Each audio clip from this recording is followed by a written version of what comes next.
This week on Full Credit to the Noise, Harry Jones gets a call-up, Kai Allen hopes to avoid a come-down, and Will Brown feels all sad. Welcome to Full Credit to the Noise.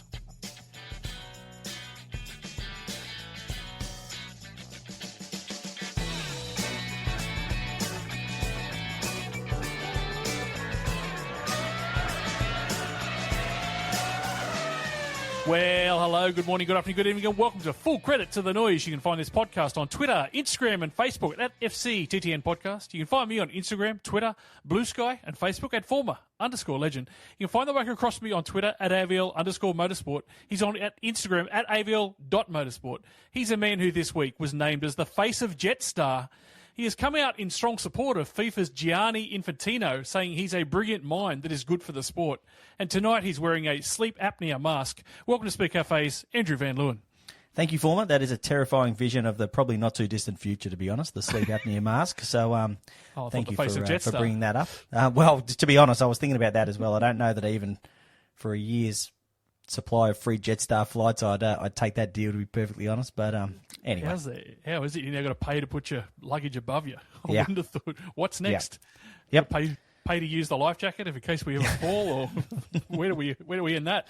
Yeah, it's a slippery. I mean, I did spend a few years in Europe and have to play the Ryanair Stampede game to try and, when you don't have a seat and that sort of stuff a few times. But at least in those cases, if you're flying from Germany to Lithuania for €14, you kind of go, well, you know what, this is a true getting what you pay for experience. But those Jetstar flights are still not all that cheap. Ryanair were talking about introducing standing flights. Yeah. Would you ever crack at that? Nah, probably not. I reckon you would for those shorter ones, like you're talking about. Maybe. The flights are incredibly cheap. That's the one thing. You put up with so much because, again, like you can fly from what you given? Central Europe to the UK or something for literally less than $20. Yeah, well, that's it's not going to be comfortable. It can't be. But I seen I'm not sure the dude, Jetstar's quite at that point in terms of their pricing. The dude who owns Ryanair come out and said that if I sold standing room tickets on my planes, I guarantee you they would be the first one sold. Yeah. Which is a fair insight into... You're not flying it for the experience. You're doing it to get somewhere as cheaply as possible. Yeah. Well, mate, what happened this week? I mean, did you hear this thing about Mercedes? They're about to face legal action in the US because two customers reckon the AMG badges in their seats have caused burns to their skin. Oh, wow. Now, according to court documents, one of the plaintiffs received second-degree burns where AMG was inscribed. A dermatologist said he could have permanent scarring and discoloration as a result of the injury. 6 weeks later, another person has now come out and said the exact same things happened to them. They've got burn marks on just above their bum. I mean, is that so bad? An AMG badge on your...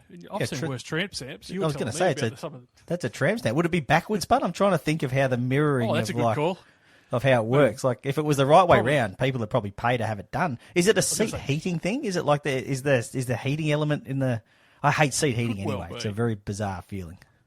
Yeah. I mean, knowing the Germans, they wouldn't have done it backwards. They would have fixed that up as well. They don't, there's not much they don't think about. But surely there's worse car brands to have branded onto your skin. I mean... Oh, yeah, for sure.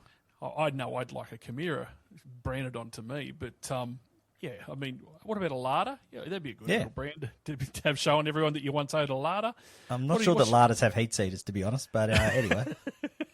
All they do are they're on fire, and that's pretty often as well. Yeah, very true. What's the worst car you've had, AVL? Worst car that I've had? I haven't really had any really bad cars. I haven't had anything that was really bad. No, I haven't had any really bad cars. I've had some fun cars, but nothing terrible. I had an XD Falcon that was a nightmare. Let's be honest. It was a good car if you want to hang out at petrol stations. You check the oil and check the fuel and fill the oil. It's a hell of a thing. But I probably wouldn't want the old XD badge on the back of my tramp stamp, just above the Chimera tramp stamp. Yeah, I think that's fair enough. All right, let's go to the shift cut because there's some news, including some new news that we've got to get right in timing. 4, 3, 1. And currently under embargo, so we'll get this right, but Matt Stone Racing has confirmed a change to their 2026 Enduro Cup co-driver lineup with Harry Jones, my man, to replace Cameron Crick in the number 4 Sharon Rentals Camaro for Matt Stone Racing. They'd also like to announce that following ongoing health concerns, that's resulted in the withdrawal from the from the wildcard round, obviously from Townsville, that occurred earlier. Cameron Crick was then unavailable to race along those guys for that team. And then they've called up Harry Jones. Now, Crick is absent from the co-driver's seat, the team has specified, but he remains an important part of the Matt Stone racing family. So best wishes, obviously, straight away go out to Cameron Crick, I've got to say. But good news for Harry Jones, who I thought would have made a better fist of it last year. So it's good to get a second chance. Yeah, for sure. There's definitely two elements to this, and one's a positive and one's a really big negative. It's not the most surprising news in the world. You know, Cam Crick was supposed to do the Townsville wildcard and then to do the 2 Enduros alongside Jack LeBrock, as you mentioned. And he's been, battling these ongoing health issues. It ruled him out of Townsville. Aaron Seaton jumped in that car instead for that weekend, so great opportunity for Aaron. But, him and Cricky are good mates, so still a tough scenario there. And I guess we kind of expected, like, the team really did give Cricky as much time as possible to try and get right to be able to do these races. But at some point, you do have to just make a decision on this thing because you do have to look for a replacement. So, it's really sad news for Cam. It would have been great to see him in that car. He worked so hard to put together the commercial elements to do these Supercars wildcard and Enduro events. We've seen him doing this over the last couple of years. So really sad for him. But as you said, a great opportunity for Harry Jones when it looked like he wasn't necessarily going to get one. He kind of, I wouldn't say he didn't do enough, but obviously there just wasn't quite enough there. He got a bit unlucky with the timing of James Courtney's retirement and the fact that there was this existing relationship between Charlie Swerkolt and Adrian Burgess and James Courtney, and there was sort of this big emotional pull to get James to sign for that team for the Enduros, and it basically sort of left Harry in the cold there. So he kind of had his big opportunity last year to do the Enduros. There was talk that he could very potentially have replaced David Reynolds, and then we kind of got to the end of that, and he wasn't even in the discussions for Enduro seats for this year. So this is a great opportunity for him to have another crack at it and to put himself back. He's talked in the past about the fact he wants to be a Supercars driver. This is another opportunity to put himself in that conversation in a competitive car. I mean, it wasn't a fantastic weekend in Perth for Jack LeBrock, but he's in and around the top 10. He's been the second strongest Camaro aside from Anton De Pasquale for large portions of the season so far. So that's and Jack's exceptionally experienced. So that's a pretty good seat to land in, to be honest, for Harry Jones. So there's a decent opportunity there for him to have another crack at bringing this Supercars dream to life. And from the MSR side, it's a pretty handy pickup because you would think that however last year played out, Harry's going to come back better for that experience. Like he's done 2 long Supercars races now. I'm sure we learned a heck of a lot while doing that Enduro campaign and going through those weekends. And now so he should be a pretty competitive co-driver, and I think he'll be pretty motivated to make sure that he is. Yeah, I think too, just a safe pair of hands from everything I remember. I don't think he's put a scratch on him, so that's also handy for that team as well. But yeah, a little smoky, I reckon, for a podium that car on the right day. So yeah, it's a quick car. We've seen him perform really well a number of times this year, Jack LeBrock and MSR. So yeah, I think it's a pretty good outcome for everyone except for poor Cam Crick. And as you said before, we really hope that he does get better soon because we want to see him back in a car and doing what he loves. Yeah. Supercars has officially lodged an appeal against the steward's decision not to hand down a penalty to Kai Allen at the Perth Super 440.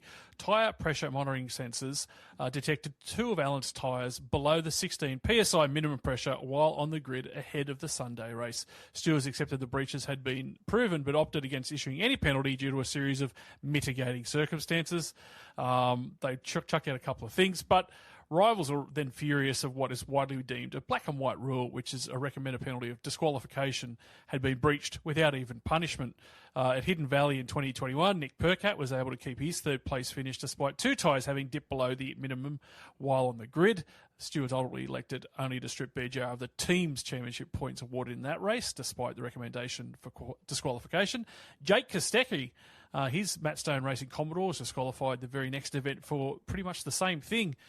More recent tyre pressure cases related to Walkinshaw's in Sydney 2026. the TWG case in that example resulted in disqualification for Chaz, while the latter at MSR in Taupo resulted in a team's fine and points championship. Now, Supercars lodged a notice of intention to appeal on Monday. Motorsport Australia has confirmed the National Court of Appeal will hear the case in Melbourne on Monday, August 17. So a quick turnaround for that. This is the first time I think Supercars have exercised this, right? What's your take? Yeah, look, it is as far as we can tell unprecedented that Supercars usually it's called the Supercars National Court of Appeal, but it's actually Motorsport Australia's Court of Appeal. It's not right. Supercars don't run it. So generally it's teams appealing decisions made by Motorsport Australia or penalties handed out, but this is the first time that it's actually Supercars going up against Motorsport Australia. So it's a little bit confusing because, and this is something that we discussed on the news pod a few days ago, so go back and have a listen to that for the really broad picture of the whole thing. But, you know, quite where Grove Racing's role in this thing sits is interesting because they had their fight and they won. And now the fight's been kind of dredged back up, but it's not their case to make that where the penalty should lie. This is about Motorsport Australia arguing why it elected not to dish out a penalty, even though it established that there was a breach. And that's the other interesting thing in this. So it's not against the decision, because the decision was there was a breach, but it's against the subsequent decision to not issue a penalty, despite there being a breach established. So I don't really know what way it's going to go. It's always interesting because, you know, through this appeal process, you effectively are appealing Motorsport Australia, but then it's Motorsport Australia's court. Now, obviously, there's, you know, independent panel and all that sort of stuff set up as part of it, but it is generally difficult to get things overturned because you are going back to the people that made the decision and saying, we think you're wrong, have another look at this. But in this case, like, it's just so difficult to get a read on what's going to happen. Like, it really is, because it is unprecedented, and it's, yeah, I don't really know how to read it. I'm glad Supercars are doing it. I'm fully supportive of their decision to do it because ultimately, and this is something that, you know, we've talked about a bit, you know, as you ran through all those examples, this is something that there's been different penalties, whether it's been, you know, loss of teams championship points or disqualification, but it's always been penalised. In no case has it not been penalised. So I think it is important. And even though this is a sporting rule, not a technical rule, you know, it's all about the measurement of a technical tolerance and, you know, what that means and all that sort of stuff. And traditionally, anything that's technical or technically adjacent like this is just either disqualification or a loss of points, because that means that there's no avenue. And 99.9% of the time, it's incredibly harsh because there is no performance advantage to what has happened. You know, if you're a percentage of a gram underweight or whatever, that doesn't necessarily make your car faster. You know, like Walkinshaw in Darwin a few years ago, where they had a cooling fan on the car on the grid when they shouldn't. Like, there were all these reasons why it didn't make any difference to the performance of the car, but it doesn't matter. And teams argue against it, but ultimately they accept the fact that you have to have zero tolerance because it's the only way to properly deter people from taking the piss. And, you know, the term can of worms has been used many a time about this. It's pretty universal outside of Grove Racing, and them arguing their patch. That's what they should do. There's no issue with that. Absolutely, yeah. But I mean, they probably wish they had Dutto, but, you know. Yeah, well, to be honest, they did pretty good to get out of it. Even Dutto must have been pretty impressed with how this one's gone down. So, you know, it's no issue with them doing what they did, but it really just feels like this should fall into that this has to be punished sort of thing. So I do think it was the right decision from Supercars to appeal it, and as I was about to say a moment ago, it's just universal in terms of opinion outside of Grove Racing that the stewards got this one wrong. I just, no matter what comes out of this, I just hope and pray that after it's all decided, Kai Allen comes bursting out of the doors at the court, puts a hoodie over his head, puts a newspaper in front of his face, and yells out "no comment," and yells at the media and calls them scum or something. So that would be perfect for me. Yeah, good. That's a good call. Struggling Triple Eight star Will Brown says a straight line speed deficit hampered his weekend at the Perth Super 440. Triple Eight announced subsequently that it will switch Brown into its spare chassis amid efforts to rescue the driver's season. Brown failed to make the top 10 in any of the weekend's 3 qualifying sessions. He managed just 19th on the grid on Sunday, while teammate Brock Feeney took pole. The 2024 champ opened up on his issues via his Lucky Dogs podcast declaring, I'm not a 19th place driver and that there's only so much you can take. I've fought for championships in every car I've driven or category, and right now I think I look pretty stupid out there, to be honest.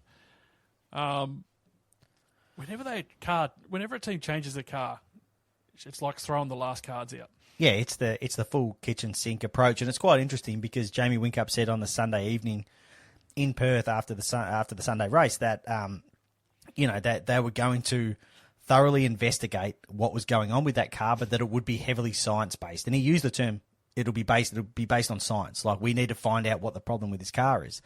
And then they've made the decision to put him into the spare car before the race cars even got back to Brisbane. So it's difficult to kind of see how much science can be applied to a car that's in the back of a transporter halfway across the nullarbor. But, this is just throwing the kitchen sink at it, like saying, right, okay, here's a whole new car.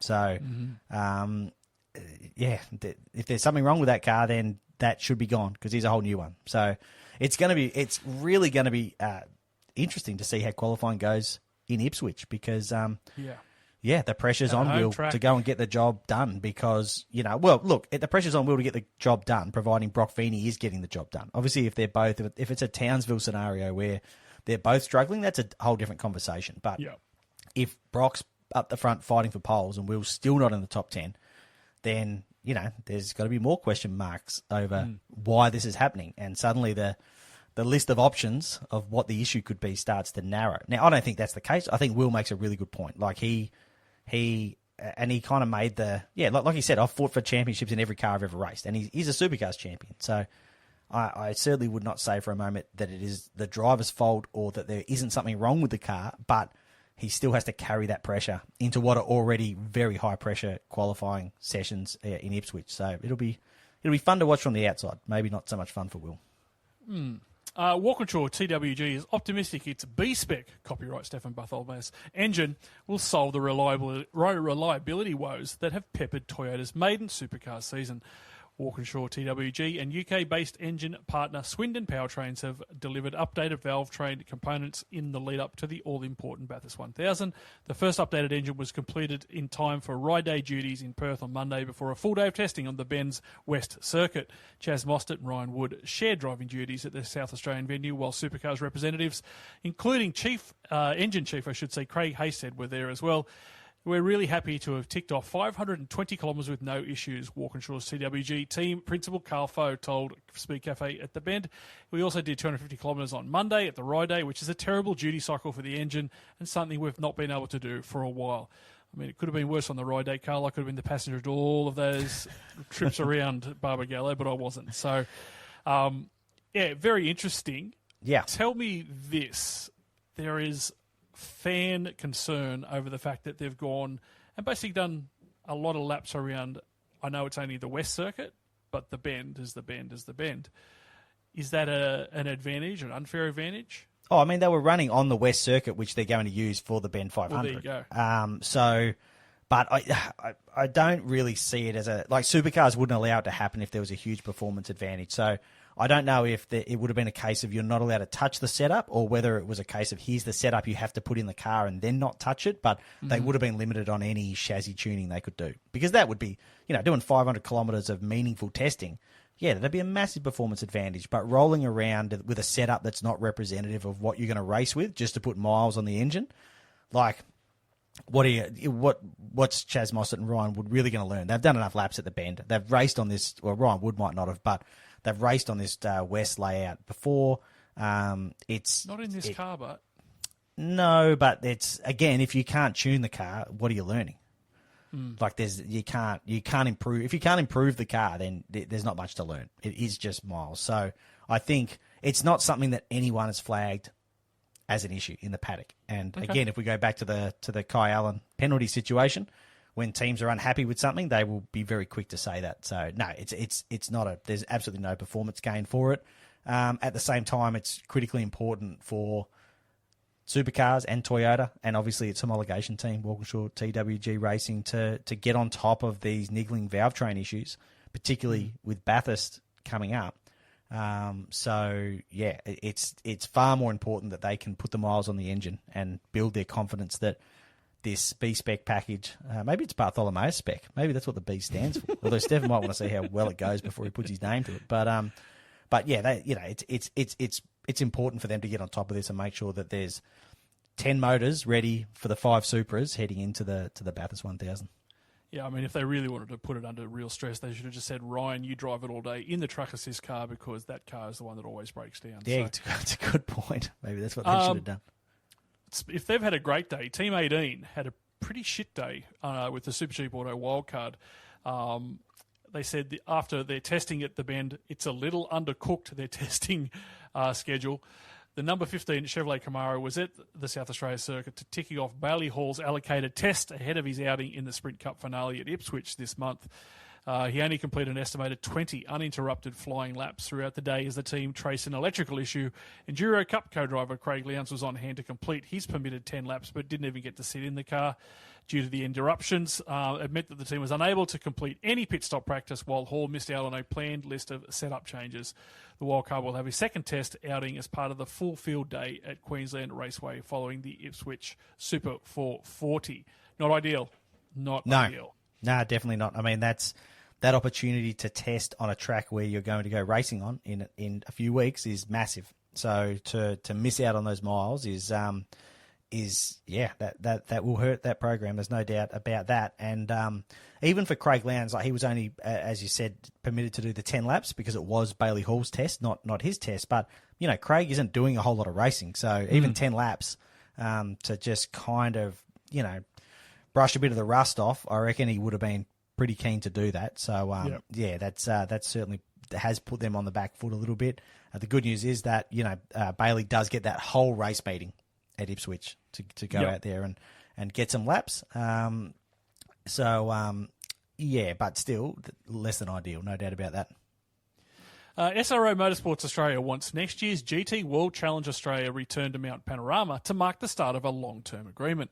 Bathurst Regional Council has opened the doors to a 5th event at the iconic circuit, which will act as the Shannon Speed Series finale next year. SRO Motorsports Australia boss Ben McClellan said his team would tender for the 5th event. He said, for us as event promoters, anytime you've got the opportunity to hold an event at Bathurst, it's a really big thing for our business. So it's definitely not a stopgap and a one-year plan, he said. GT World Challenge Australia last raced at Mount Panorama in 24 as part of the Bathurst International.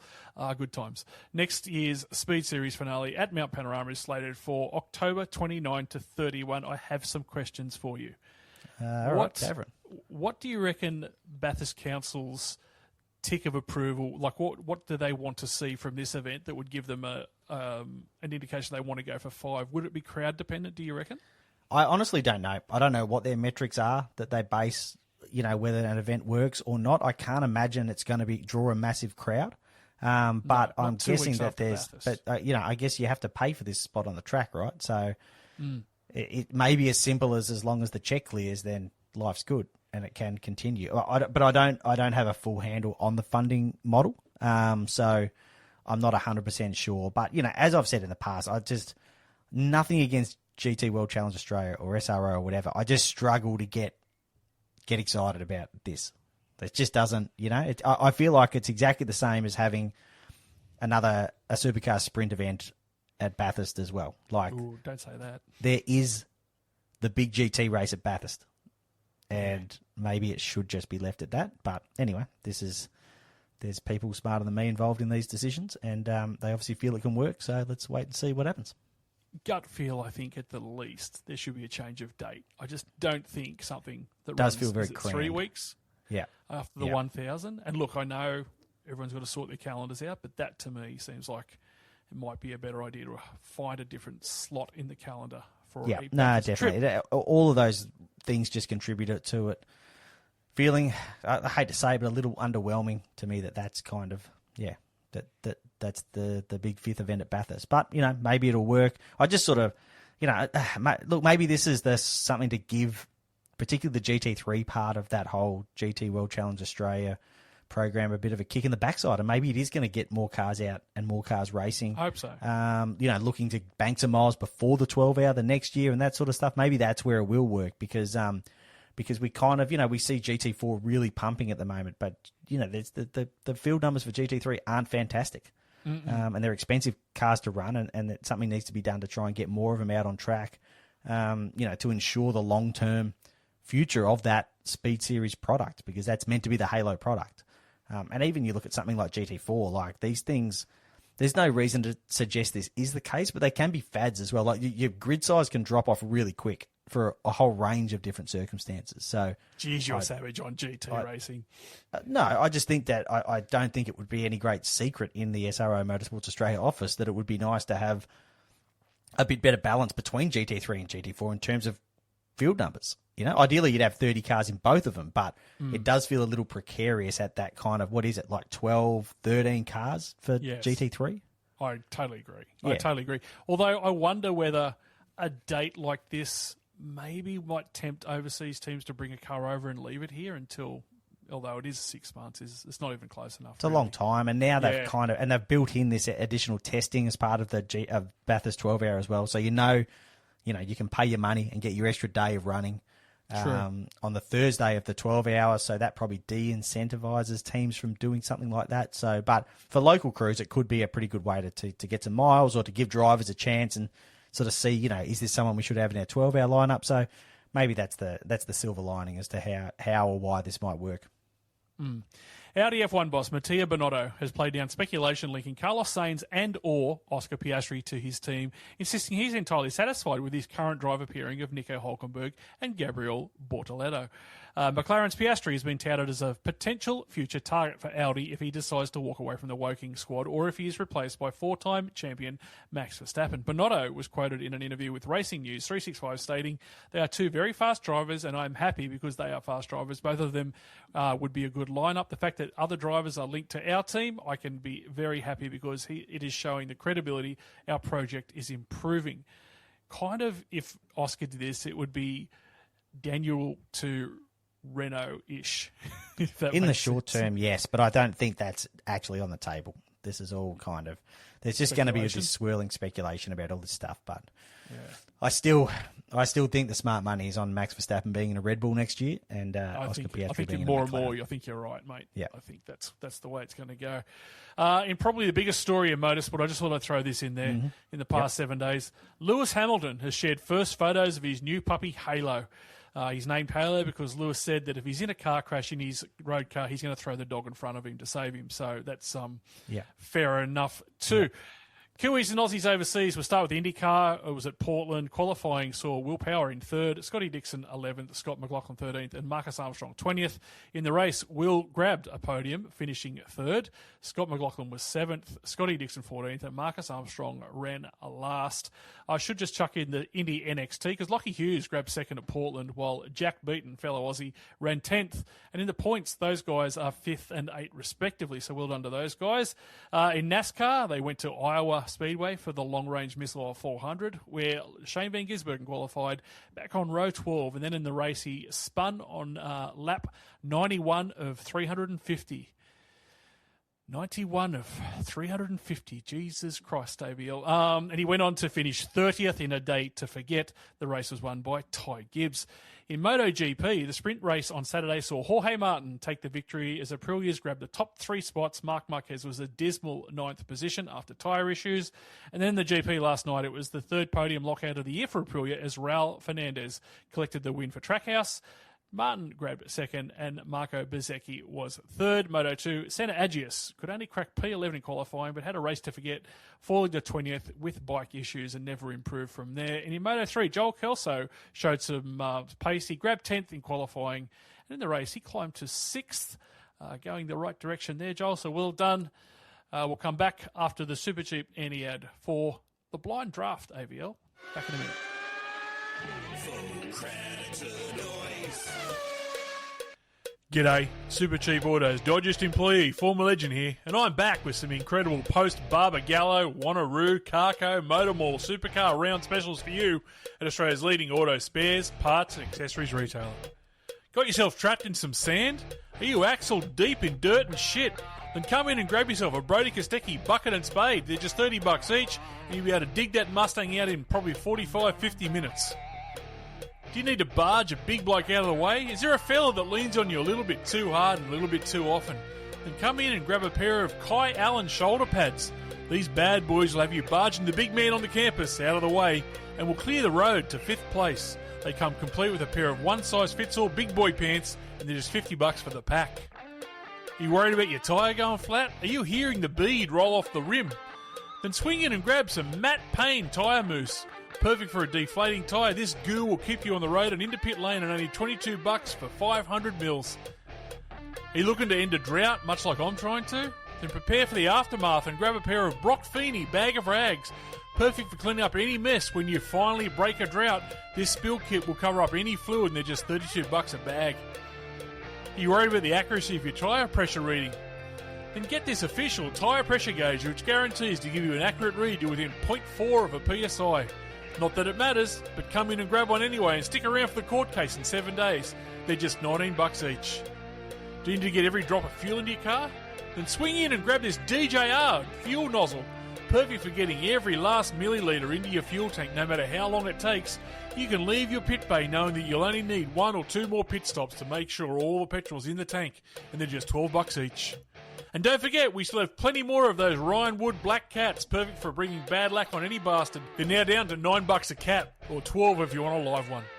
Get down to Super Cheap Auto before these Perth specials walk out the door, and I'll see you in a few more weeks for some Ipswich Supercar specials. Yeah, welcome back. Some great specials there at Super Cheap. Now, I thought we'd return to this AVL. It was popular last time. It's the blind draft. So I'm going to give you a category, and then I'm going to give you 5 answers. You just got to list them in the order you think they should be in before I give you the next one. Gotcha. Hard to explain, but easy to understand when you hear No, we got it wrong last time. I got it wrong last time, so I think we should be fine this time around. Righto.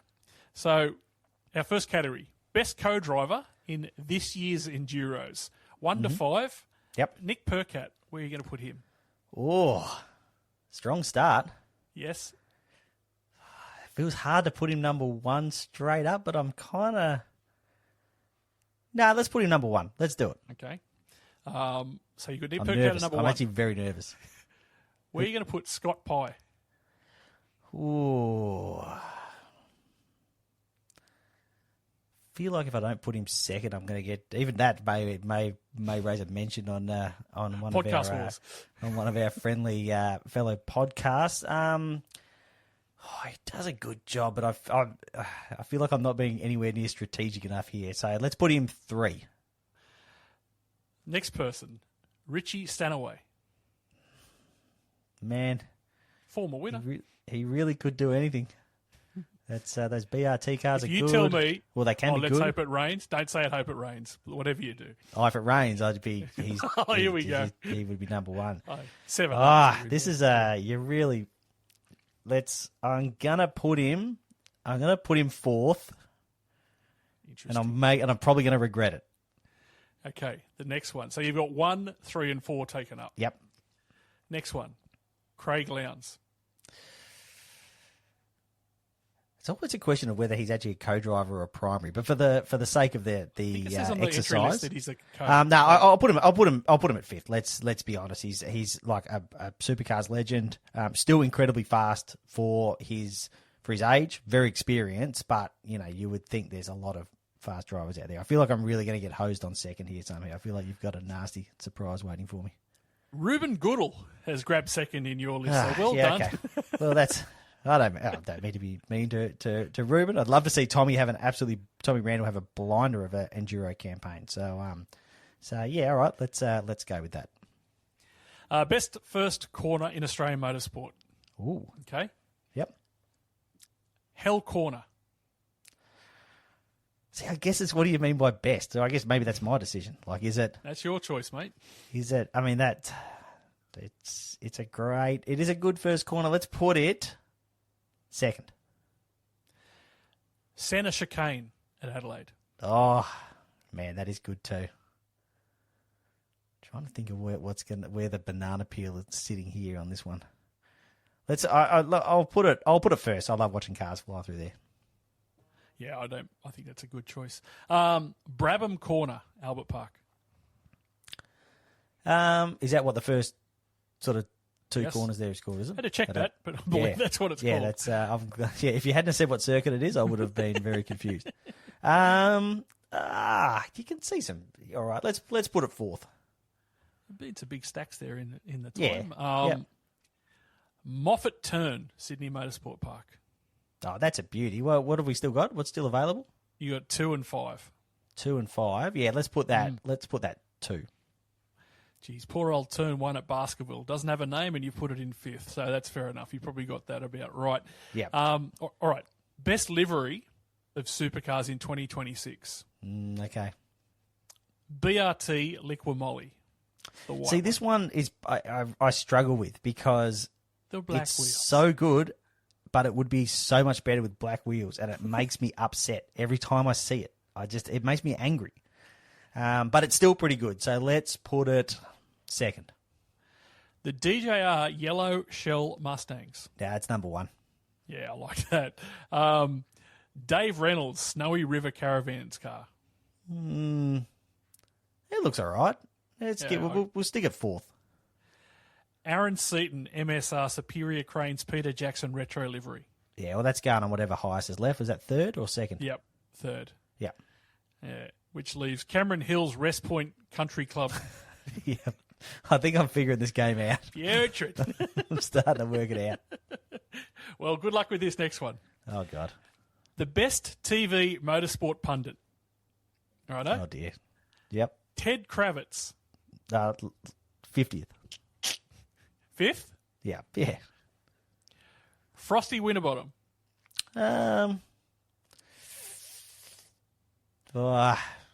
We'll go with fourth. James Courtney. I'll go with third. Craig Lowndes. Well, I guess he's going in second. I would probably have had JC just ahead of CL. And yeah, anyway, all right, he's second. And so what number 1's left, is it? Yeah, it's going to be David Croft, isn't it?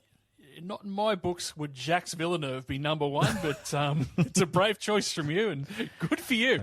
Probably shouldn't have taken that victory lap after the last one. All right. Biggest drop kick in world motorsport. Oh, God. So number 1 is the biggest drop kick. Number 5 is the least drop kick. All right. Stefano Domenicali. Well, I would like to get a pass to the Grand Prix next year, so I'll put him 5th. Mohammed Ben Salayem. Well, I would like to get a pass to the Grand Prix next year, so I'll put him 4th. Flavio Briatore. I mean, he's not without his charms, Flavio. He's all right, so we'll put him 3rd. Ralph Schumacher. He's all right. He probably shouldn't be second. You've got 2 and 1 left. So Yeah, I know. So he goes second. So this is just how this is playing out. And number 1, so the biggest drop kick in world motorsport, Yep. Stefan Bartholomeus. Come on, dude. If the shoe That's fits. very cruel from you. The Just shoe because he fits. got a bunch of freebies the other day at the bend, There's you've only- really if- turned on him. If there's only, he's not going to cost me a pass at the Grand Prix. I'll tell you that right now. So that's fine. I need that hard card. Right, last one. Best drivers never to win a Bathurst. Oh, did we have not had this one? No. No, we've had this as a discussion point before. I Yep. think in something else. But anyway, all right. Yep, let's go. Cam Waters. Ooh. I'll put him second. Brock Feeney. He's going to win Bathurst. He's going to win heaps of them. Yeah, but right All now. right. All right. I'll put him third because he's had less cracks at it than Cam has. Okay. One of the great blokes of Australian motorsport, Stevie Johnson. Oh well, I'll put him. I'll put him 5th. So you've got 2, 3, and 5 taken. Yep. David Thexton. Well, he's going to go 4th. Well, that gives you the right one for number 1 because it's Greg Murphy. I mean, Yeah. No, he Greg won Murphy. Bathurst. What are you talking about? Greg Burvey won heaps of Bathurst. All right, I'm going to fill one in there. Dougal McDougall. Unlucky. go. He's the best driver never That'll to do. win a Bathurst. I think with Greg Murphy, you're thinking didn't win a that's sneaky. championship. Championship, yeah. Yeah. Anyway, all right, that was good. We'll do Yeah, that fun. again when we're on a down week. I'm But, glad you're the one that completely buried it up this week. Not like Good last time luck we did. to Stefan Bartholomeus when you give him a call later on tonight and Yeah, he'll try be and fine. smooth things over. He'll be All right, we'll come back. We'll go to a break and we'll come back with Rear of Grid, including, I can't wait for one of these credit or shredders. Full credit to the noise. Winter could spell bad news for your vehicle's battery. Here are 3 maintenance tips from the battery gurus at R&J Batteries. 1. Avoid frequent short trips to keep your battery at a healthy state of charge. 2. Keep the battery terminals clean and corrosion-free. 3. Avoid running your accessories with the engine off for too long. If your battery is 3 years or older, it might be time to get it tested for free at your local R&J Batteries. R&J Batteries. Power like nothing else. Yeah, welcome back to Rear of Grid. Been a little bit vacant in the Discord, not going to lie, AVL. Got a few things going on, but every time I go in there, I'm like, geez, I've got to go back about 15 pages to hear understand what these people are talking about. So, yeah. It is a fun way to kill. A lot of new people. Yeah, there is. It is a fun way to kill a bit of spare time. Not that any of us in our lives get heaps of it, but sometimes it is fun to just dip back in if you've had a busy day and haven't been able to really stay up on the wheel in there. You go back and see what people are talking about and throw some thoughts in there. It's a whole bunch of fun. So you really should sign up if you've been thinking about it. As we said last week, the feedback we get from people that come in is I've been toying with this idea for a while, and I'm so glad I'm here. So, I could see the MotoGP chat was going pretty hard over the weekend. And they're a welcoming group too. You don't have to sit back and sit on your hands and just say nothing because the moment you lob, you're encouraged to join the conversation, which is really cool too, because I've been in other places where you're almost shit scared to say anything. So, and there's a bit of ribbing, but it's all very friendly and accepting. And that's what you want. You need a little bit of that as well. That's what makes it fun. A couple of blokes there, cherry ripe for some ribbon, let's be honest. We'll go do... So if you want to do that, FCTTN.com, follow the links from there. Hit me up if you can't get in. I'll show you how to do it. We're going to do 6 credit or shred it. So I'm going to make a statement. You tell me if you agree or disagree with a credit or a shred it. We'll come back after we're done all 6. Number 1, street races are held around the world by top-tier racing series. In Australia, it will only ever be Supercars that will be able to host a street race on a national level. Credit. Credit. Number 2, Supercars will again race for cash at the BP Adelaide Grand Final. Every time I see Adelaide and Grand, I always pronounce it Grand. Grand Final with a $50,000 prize on the line in the Friday sprint. Fans don't care if drivers are racing for large amounts of cash. I see the point, but I'm going with shred it. Shred it as well. Number 3, Matt Payne is now more likely than not to stay at Grove Racing.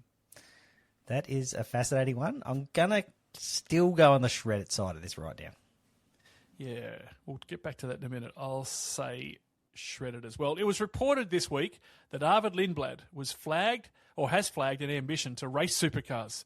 Fans should be marking their 2036 diaries now with anticipation. I'll go with shredded. Shredded. Number 5. Media identities have this week been dog whistling about the final system being unfair and not finding our true champion in supercars. 2025 showed that a final series makes the end of the year a must-see racing, and the champion is no less deserving of the title than the champion AFL or NRL teams. Yeah, credit. Number 6. McLaren should prioritise Lando Norris for the second half of the season, as suggested by Sky Sports F1 commentator David Croft. Shred it. Shred it. All right. Street races, I can't see anyone else being able to wrangle the money. It's just so expensive to be able to do. Yes, we see events, motorsport events held on what are usually public streets, but they're not big race events. They do the round the houses events over here in WA, and they have the Leeburn sprints and all sorts of, and at Geelong, there's the Geelong one and that sort of stuff. So there's events out there, but not a full scale, big crowd racing event that really, it's only ever going to be supercars, and that's just an economy of scale sort of thing. Like, yes, more categories do it in the US, but they've got a lot more people and a lot more money to be spent in professional sport and a lot more professional motorsporting codes. So that's just how it works. I would love to see it, only because I feel like that would then say that motorsport is extremely strong in this country. That's the only reason that I think it would be great to see, but I just don't think in my lifetime I will see it. So supercars will race for cash. Fans don't care if they're racing for cash. Yeah, I think it makes the race more interesting, and that's a benefit to fans. So there might not be like this direct care about who wins $50,000, but it just makes it more interesting. And it does give the drivers something, particularly, an event where there's only 4 drivers that are in the running for the championship. Not that I think that ever matters, because you usually got to Adelaide with 1, if you were lucky, 2 drivers still in contention for the championship, and we still see great racing there. So, but it does kind of just offer this talking point. And to be honest, if you're a driver, you are going to be thinking about 50 grand. Like, that's a decent payday. So I think it makes that race more interesting, and therefore that's a benefit to fans. So even if it's an indirect win for them, it is still something that they will ultimately care about, because it makes the race better. Yep. Yeah. I see the point too, but I think it probably does give a little bit of jeopardy to blokes that are racing there, and so maybe it's better for the fans anyway. So yeah, I'm willing to lean on that side more than the other side. Matt Payne's now more likely to stay at Grove. Yeah, that's a really interesting question. And I guess without being on the inside of the negotiations, we don't really know. We know where things kind of stood. We knew what was being considered by the Matt Payne camp, led by his manager, Michael Patrizzi. We know that there was, some tension between him and the Grove Racing squad, and it did feel like a foregone conclusion that either at the end of this season had contract negotiations gone a different direction, or at the end of next season he would move. And that's probably still the favourite outcome if you were putting it in some sort of, betting sense, I guess. But it certainly does feel like there's been a bit of a cooling of the tensions. It was something I actually spoke with Matt about for an interview that was in the Role Models podcast that we do with Authentic Collectibles.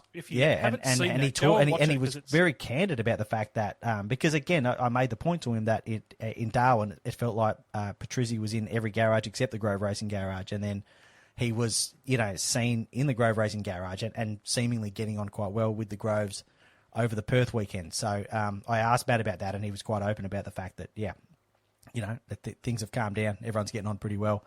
To me, it's not even about all of that. It is just about those Grove Racing cars are so incredibly fast. And that is ultimately what a racing driver wants, more than pots of gold and whatever else, like a really fast racing car. So, that is the thing that I think has the potential to sway it. There's still a lot, end of 2028's. The end of 2027 is still a long way away. That's still a lot could change. So who knows? But yeah, it's a very interesting question, and it will be one to watch as this year and then next year evolves. Yeah, I'm interested in that. And as you said, that Role Models interview with you and Will and Matt is a real good watch. You should go and watch that if you haven't. Yeah, seen it was a fun chat. Yeah, probably one of those chats you could only do on a ride day when drivers are pretty keen to do anything except stand around the garage. But yeah, it was good. So yeah, and just to quickly back over what I was just saying, that's obviously completely ignoring the whole international component of these negotiations and what Matt wants to do outside of supercars, and if So I'm talking about on the very surface level of, right now, if you had to be in a Grove Racing car or a Team 18 Camaro, absolutely no offence to Team 18, but you're taking a Grove Racing car because you could make that comparison about every other car in the entire field. So on that surface level, that's where the little bit of doubt just sticks in your mind of, does this guy really want to walk away from that situation, if that is still the situation at the end of next season? But there's all these other factors, including, his ambitions outside of Australia and New Zealand that have to be considered as well. Somewhere on the grid, or maybe not even on the grid, there's another driver going, off you fuck, Matt. No dramas. Yeah. Go to Team 18. Yep. Super keen to get into that other seat. Oh, there will be no shortage phone of people. calls being made. Yeah, that'll be sharpening up the CV if if they feel like that seat will become available. Like you'd be smart to be doing your prep work with Steve and Brenton Grove right now, I reckon. You thinking Arvid Lindblad? He might be the one. Well, there you go. Well, that's what you're saying. I hadn't seen those reports. So is that what he wants to do? Oh, you just mentioned it in a sentence and that become, Arvid's said that he might want to race supercars one day. He's 18, by the way. Yeah. Well, I wouldn't shred it because we've heard this story enough times before, but he has at least got his first shunt out of the way after that Audi DTM car crashed into him at the Goodwood Festival of Speed when he was in that Mustang that Ford owned. So at least he's got his first supercars crash out of the way. You wouldn't have thought an F1 car driver would crash at Goodwood, but here we are. Mm-hmm. Media Identities talking about the final series and saying that it's not a true reflection of the champion for the year. I just think it is. In most sports, this is the way we do it. I know this is motorsport. God knows I've heard all this before as well. I just think it's a fantastic system, and I really liked last year, and it gave us lots and lots of drama and talking points and interest and intrigue. Even at the Gold Coast when Brodie kept going on a push lap with a spoiler under his front wheels, only because he's thinking about getting in the finals. Yeah. So, no, I'm still, I've always been a big fan of it, and I'm still sticking to my guns on it. I like it. I guess you're going to have a year like this year where we potentially could have had some sort of Matt Payne, Brock Feeney, Brodie Kostecki battle to the end on a traditional point score, but I still just think it's a good thing, and I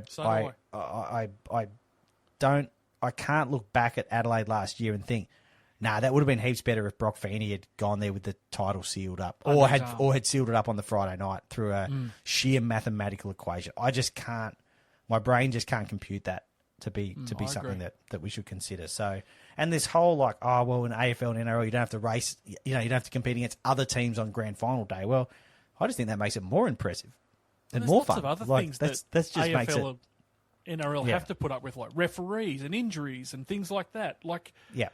There's all variables. It's not saying that it's the same, but I just think the system is a great one. I really enjoyed it last year. So Yep. Yeah. No, I'm still a fan. I'd need a much bigger sample size of it not doing what it's meant to do before I'd turn on it. I'm still right in there with it. McLaren should prioritise Lando. Well, they won't anyway. They won't even do it. It just goes against Andreas Stella's entire DNA to prioritise anyone. I would like to see him do it. And they literally prioritise Oscar in the last race. There's not really a case study for it. By throwing him out into traffic, it was very good of him. Well, that's when he wanted to pit. What a priority. Whisper of the week. I don't know even if is this done, but I've heard Alonso is about to get a new deal at Aston for 2 more years, around $40 million for the 2 years. He's actually put down stipulations from Honda, and it will be announced, if it hasn't been announced yet, to be announced soon. Any heard anything about that? Well, I don't actually know what his contract situation is, but I'm guessing it's kind of a rolling sort of deal. How long's he been at Aston now? I think Jesus played halfback for Jerusalem. Yeah, it has been a while, hasn't it? So, I mean, at the end of the day, obviously they rolled out the big aero and chassis upgrade for Hungary, and it definitely made it was an improvement on the chassis side of that Aston Martin. The upgraded Honda engine will roll out at Zandvoort. So you would still, if you're Fernando Alonso right now, at the age that he's at, would you really walk away from an Adrian Newey car? No. Would you just go, nah? Obviously this hasn't gone well, so I'll assume that there's no chance that, this guy isn't going to design a brilliant F1 car. It'd be worth hanging around to see, race an LMP2 or something. Yeah, that'll be good fun. And he's so good at protecting his own credibility and his own image that he can weather these storms. No one goes, Alonso's no good. Except me. Obviously, I'm the only person. And that's not what I think. We've been through this a million times before. I don't think he's no good. I think he's a deserving 2-time world champion, but only that. But, you would just...